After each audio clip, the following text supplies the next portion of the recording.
Hey Queens, this is Mariah Harris, and as you guys know, this is Queen Talk.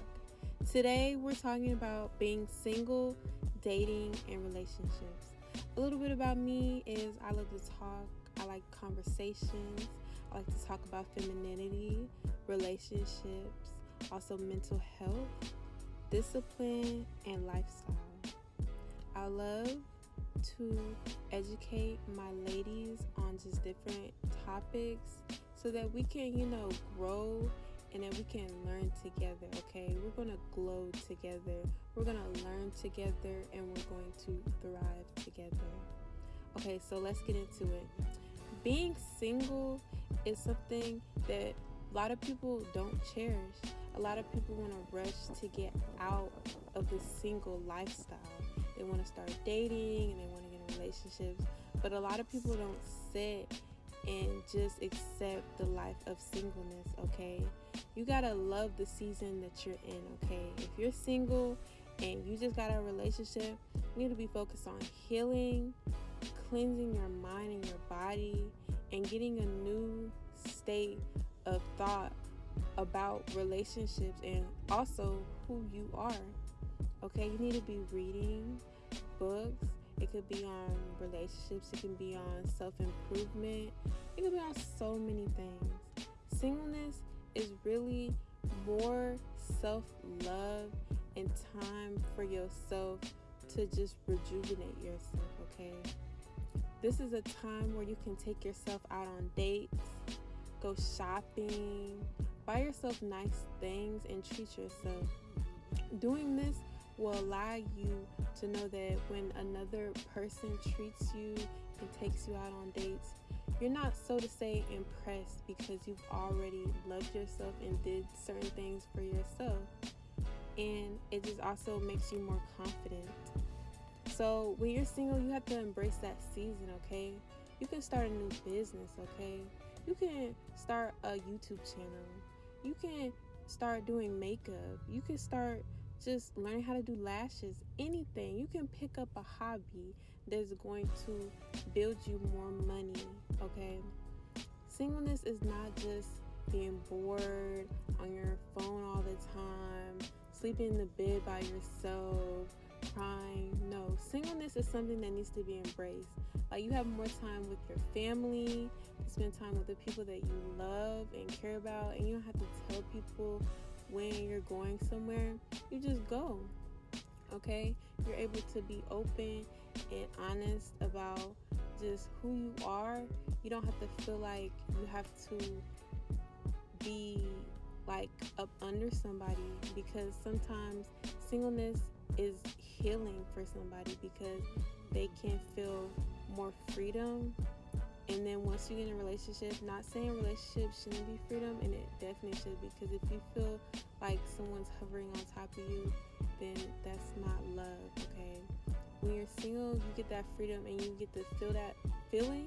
So when you get in a relationship, even though you also have to tell that person where you're going and what time you're going to get back home, it also just allows you to realize, like, hey, singleness is not that bad because I got to spend my time being able to figure out how I want to move and how I want to live my life, okay?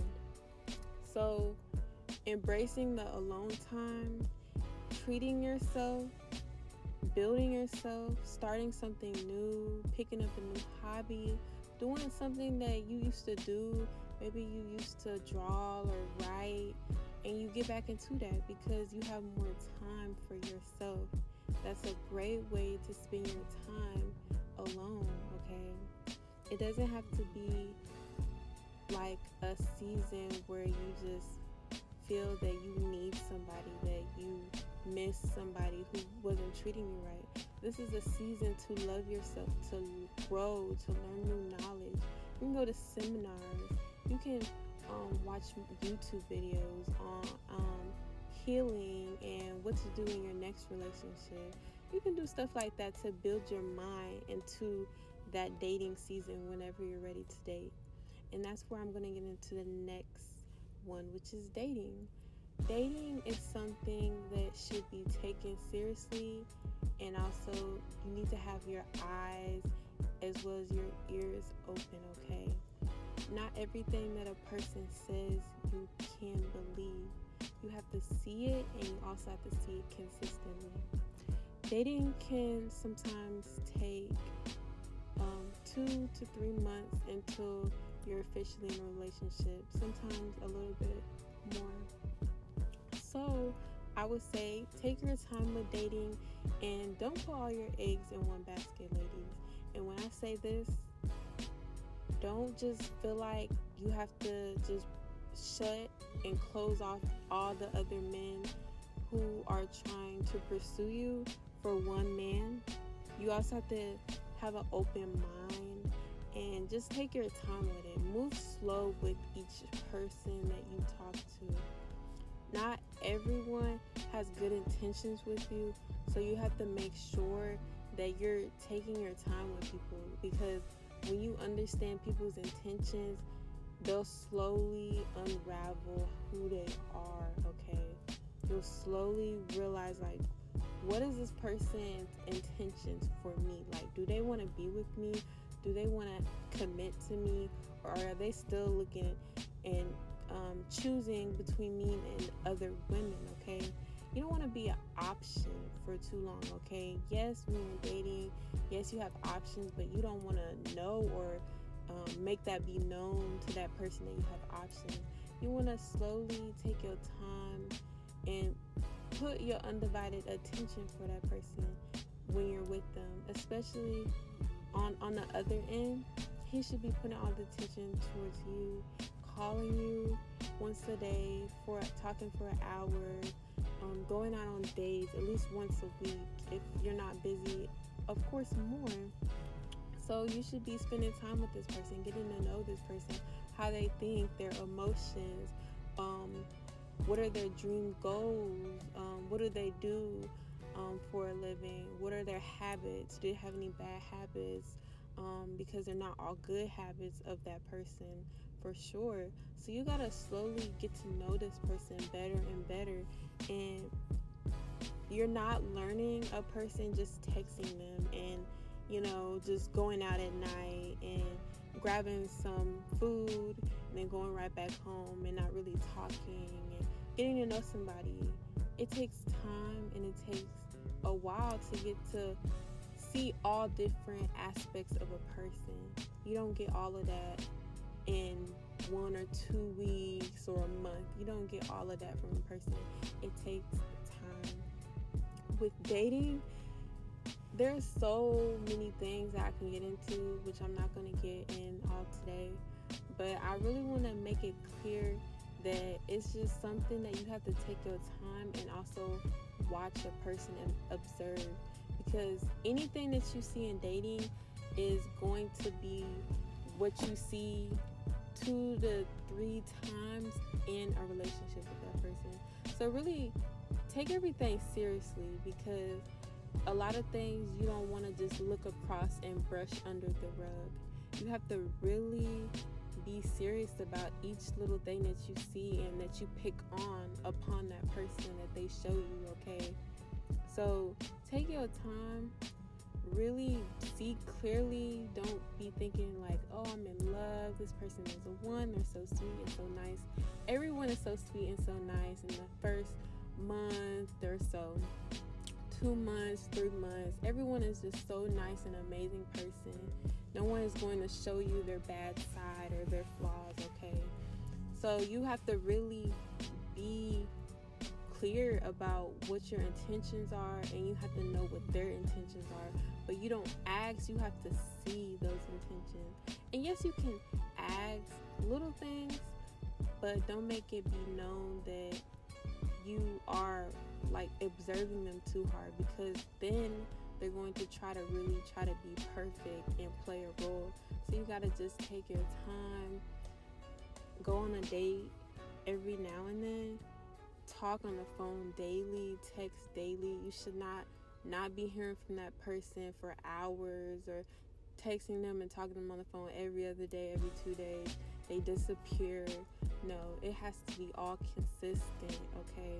Consistent communication, consistent dates, all of that, so that you know that that person really has intentions of possibly being in a relationship with you. And that's where I move into the next thing. Relationships can be, especially at the beginning, they could be up and down. They could be a little rocky. So it is really crucial that you do the right things in the early relationship and pick up on the bad things and really make known about what you want and what you don't want in your relationship. Okay, so not everybody is perfect. Everybody has flaws. Everyone has little things that they struggle with, such as maybe insecurities, maybe like trust issues, certain things like that. So I would say that you need to address those things when you see them right away, okay? You have to say like, hey, I am going out with my friends. It's about 6 or 7 o'clock. I'll be back at 8 or 9. And I will text you during the whole time. Please just know that.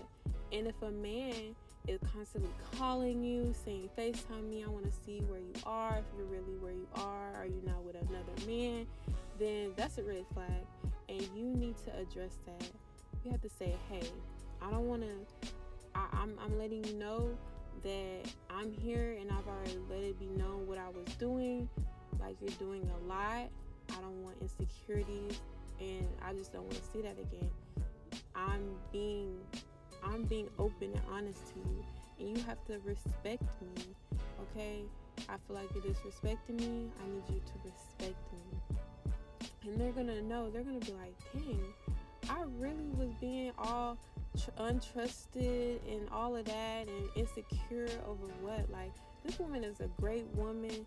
She lets me know where she is and where she's going and what she's doing. She's not out all night. She doesn't say she's gonna do one thing and another. She is just an amazing, great woman. Maybe I need to chill.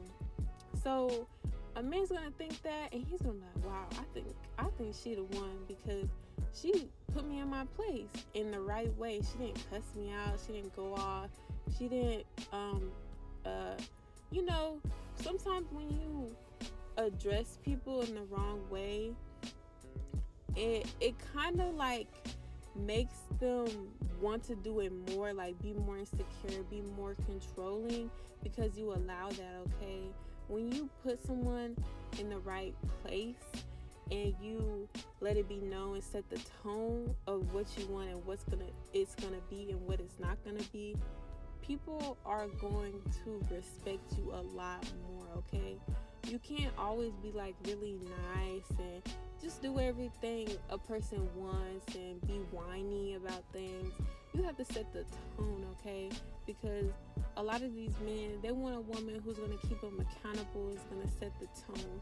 Not a woman who they can walk all over and trick and just get them to do whatever they say they're going to do and just listens to everything that they say. Because a lot of the things that they say might not be true, and then they're going to start to manipulate you as time goes on, because they're going to think like, hey, I got an airhead, like this woman has no wit about herself. She believes everything that I say. She does everything that I want her to do. I have this girl around my finger. You can't feel like that. You have to act accordingly. Like, hey, I have a mind and a heart of my own. I love myself, and there are certain things that I will allow and don't allow. So, ladies, you gotta get your man in check, okay? You gotta put him in check, because you don't want a man who walks all over you and makes you feel like you're going crazy. No, you don't want no man that make you go crazy and make you always worry about things and make you feel like you're walking on eggshells, okay? You should never feel like you're walking on eggshells in a relationship and feel like one wrong move will set a man off. You want to feel free. You want to feel refreshed. You want to feel happy and joyful in your relationship. That is a healthy and whole relationship where you're able to express to a person your feelings and emotions and get certain discussions out the way. There are hard discussions that you might not both agree on, but y'all are able to talk it out and get through it without going off and getting into a huge argument and end up breaking up and then getting back together and being a back and forth relationship. When you're able to communicate with a person and truly like settle things the right way, even when you're upset, it is so much better. And that's why in a lot of relationships, before things get turned left, you need to walk away, get some time to breathe and relax and woosah and just sit in your feelings and also understand like, hey, I'm mad, but I'm not gonna show this person I'm super mad. I'm gonna come back and talk to them, and it's gonna be a good sit down where we get everything straight. It's not gonna be no yelling. I'm gonna have the same tone as if I was just regularly talking to him. I'm not gonna just go off. I'm gonna sit down and have a normal conversation and let this be known that this is not going to slide. This is not going to happen. You have to set the tone for your relationship. Okay, so that is the end, and that is all for today. Thank you so much for listening to Queen Talk. This is Mariah Harris, and I love you, ladies. Have a great day. Be blessed, and I hope that this helps you, and I hope that this motivated you. Thank you so much for watching, and until next time, peace.